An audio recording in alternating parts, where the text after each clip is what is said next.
et messieurs, j'appelle à présent au pupitre son Excellence, Monsieur Ludovic Pouille, directeur de la diplomatie économique au ministère de l'Europe et des Affaires étrangères de la République française. Sous vos applaudissements, s'il vous plaît.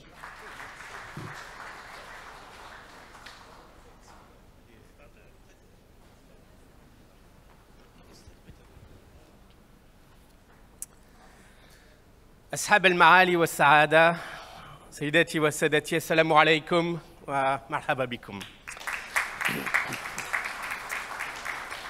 Mesdames et messieurs les ministres, Monsieur le Président, cher Brahim, Mesdames et messieurs, c'est un très grand honneur pour moi de pouvoir m'exprimer aujourd'hui à l'ouverture de cette conférence au nom du ministre de l'Europe et des Affaires étrangères.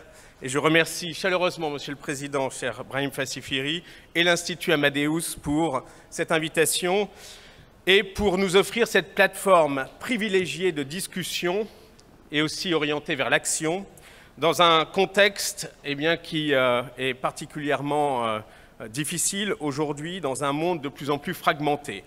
Je dis fragmenté car nous connaissons sans doute depuis janvier l'une des périodes de tension économique et commerciale les plus importantes de notre siècle. Les États-Unis ont engagé, depuis le début du second mandat du président Trump, une offensive commerciale brutale, infondée, qui constitue un choc pour le commerce mondial et qui désorganise l'ensemble des économies. C'est de fait le troisième choc auquel nous devons faire face en 5 ans, après la pandémie du Covid et après la guerre d'agression russe en Ukraine, qui a déstabilisé l'Europe et le monde et bouleversé les chaînes de valeur. La guerre à Gaza, les tensions au Proche-Orient ajoutent naturellement à l'instabilité actuelle. Alors que ce soit les économies africaines, mais également les économies européennes, nous subissons tous les conséquences de ces chocs et en particulier de ce regain de protectionnisme qui nous est imposé aujourd'hui par les États-Unis. De fait, au niveau global, la décision américaine d'imposer de nouveaux tarifs douaniers conduira inévitablement à une hausse du coût de la vie, de l'inflation à l'échelle mondiale, ce qui va impacter négativement tant les consommateurs que les entreprises. Les États-Unis eux-mêmes, de fait, seront touchés puisqu'ils risquent de perdre jusqu'à 2% de leur PIB. Cela provoque une déstabilisation aussi des marchés financiers, comme on peut déjà le constater. Alors face à cette crise, la France, l'Union européenne ont défendu une triple approche, la négociation, la dissuasion et la diversification.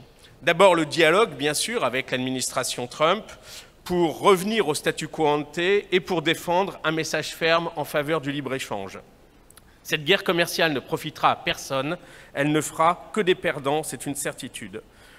Deuxième approche, bien sûr, la dissuasion. L'Union européenne, c'est un marché immense, c'est 450 millions de consommateurs, c'est une puissante base de production et d'exportation. Nous disposons de la capacité de riposte nécessaire, des outils anti-coercition que nous pourrons mettre en œuvre si le dialogue et la négociation ne conduisent pas à une solution. Enfin, la diversification. Nous devons nous unir aux pays qui partagent, comme nous, les convictions sur les bienfaits du libre-échange face à la menace qui pèse sur le commerce mondial. C'est notre intérêt commun, mais c'est surtout essentiel si nous voulons garantir la souveraineté, un mot qui a été beaucoup mentionné ce matin, et la croissance mutuelle de nos économies. Le continent africain est à cet égard un partenaire primordial de l'Union européenne. Le potentiel économique du continent qui a été rappelé par tous les intervenants qui m'ont précédé, je dirais malgré les vents contraires au niveau mondial, n'est plus à démontrer. Les situations bien sûr diffèrent selon les pays, les 54 pays du continent, mais de nombreuses économies ont montré une résilience importante face aux chocs mondiaux récents. Les projections tablent sur une croissance autour de 4,2% en 2025 pour le continent et 14 pays dépassent 6% de croissance.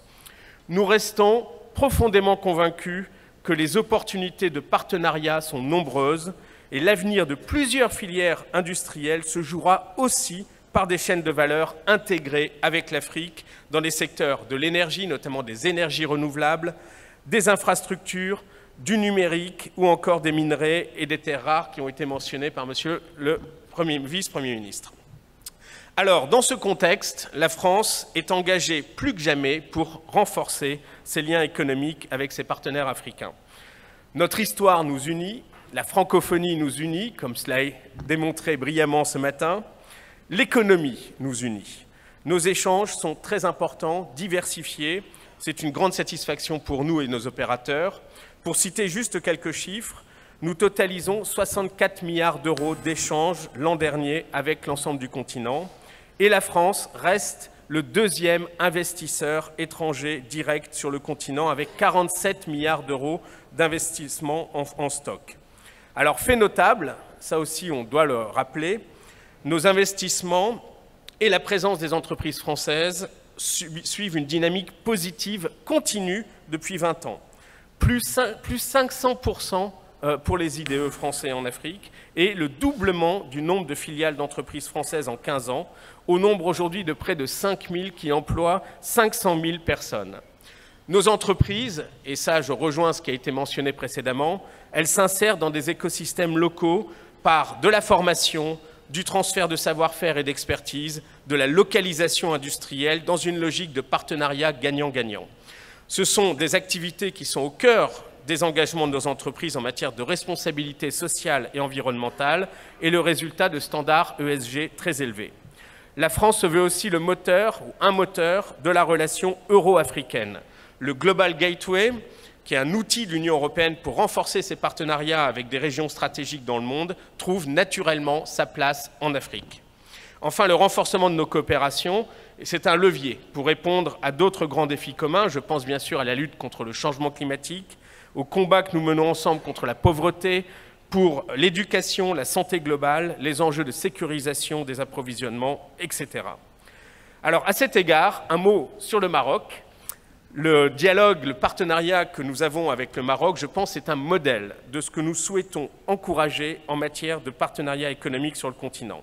Un partenariat ambitieux, co-construit, intégrant nos intérêts respectifs dans des secteurs à la fois stratégiques mais aussi à haute valeur ajoutée et prometteurs pour l'avenir de nos économies et sociétés. Je pense bien sûr à l'énergie, et en particulier aux énergies renouvelables et à l'hydrogène, à l'eau, à la mobilité, aux solutions de connectivité, à l'innovation, la santé, le numérique, l'éducation et bien sûr le sport. J'étais heureux il y a un mois de participer au lancement avec le ministre Legja de la Task Force France-Maroc pour soutenir la Coupe du Monde 2030 au Maroc. Bien sûr, la visite d'État du président de la République Emmanuel Macron au Maroc en octobre dernier a marqué un tournant historique dans notre relation avec la signature avec Sa Majesté le Roi d'un partenariat d'exception renforcé. Je pourrais citer de nombreux autres pays avec lesquels nous développons également des partenariats forts. Je pense à l'Égypte, avec qui nous avons naturellement une relation très forte et où le président de la République s'est rendu également en visite d'État le mois dernier. Le Sénégal, avec qui nous entretenons un partenariat dense, stable, de longue date. La République démocratique du Congo, dans la continuité des visites de haut niveau des présidents Macron et Tshisekedi. Je pourrais ajouter, bien sûr, le Congo. Le président Sassou Nguesso est attendu en fin de semaine à Paris. L'Afrique du Sud, dont le vice-président sera à Paris demain. Le Nigeria, l'Angola, dont les présidents ont effectué des visites d'État en France au début de l'année. Et naturellement, l'Éthiopie, Djibouti, Madagascar, des pays où le président Macron s'est rendu ces derniers mois. Alors, ce dialogue politique est très important pour établir la confiance, comme l'a rappelé le ministre Flao. Eh bien, ce dialogue, il s'appuie aussi sur des partenariats économiques renforcés.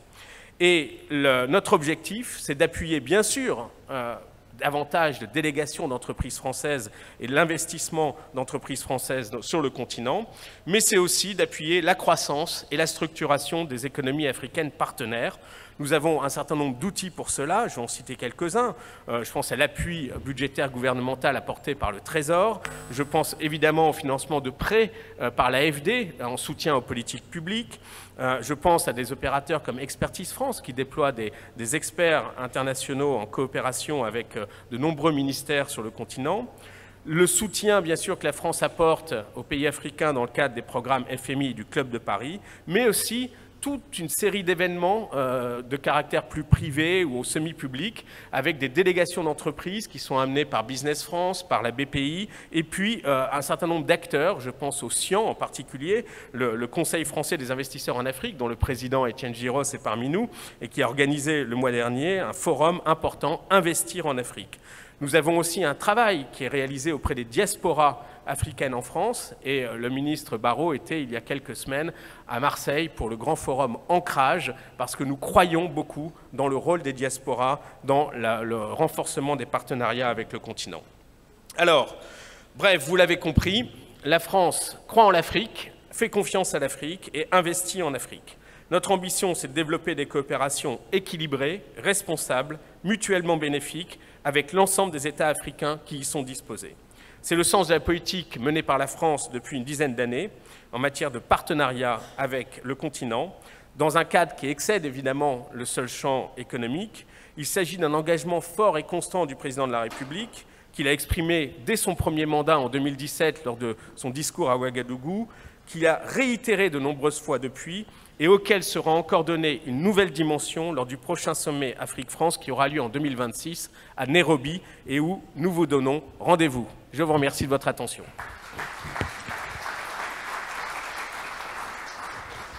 Merci beaucoup, Monsieur Pouy, pour votre allocution. Merci de nous avoir réaffirmé la position de la France sur le continent africain, d'avoir rappelé ce contexte géopolitique extrêmement important. Mesdames et messieurs, dans quelques instants, les conversations vont se poursuivre et dès à présent, dans 3 salles en parallèle, ici même sur l'investissement dans le sport, avant présence de Monsieur le ministre Fouzil Rjad. Donc nous vous invitons à bien participer à cette conversation, également président de la Fédération royale marocaine de football. En parallèle, dans la salle Rabat, nous avons donc ici même, c'est investir dans le sport, comme je viens de le dire, dans la salle Salé juste à côté sur la marque Maroc et dans la salle Kenitra sur la révolution de l'hydrogène vert. Merci infiniment à l'ensemble de nos intervenants pour leurs allocutions. Je vous propose que nous les applaudissions bien fort encore une fois. Et nous merci à vous pour votre présence. Participez bien à la suite de les conversations et nous vous invitons pour la photo officielle, s'il vous plaît. Nous vous invitons à prendre place juste devant. Merci.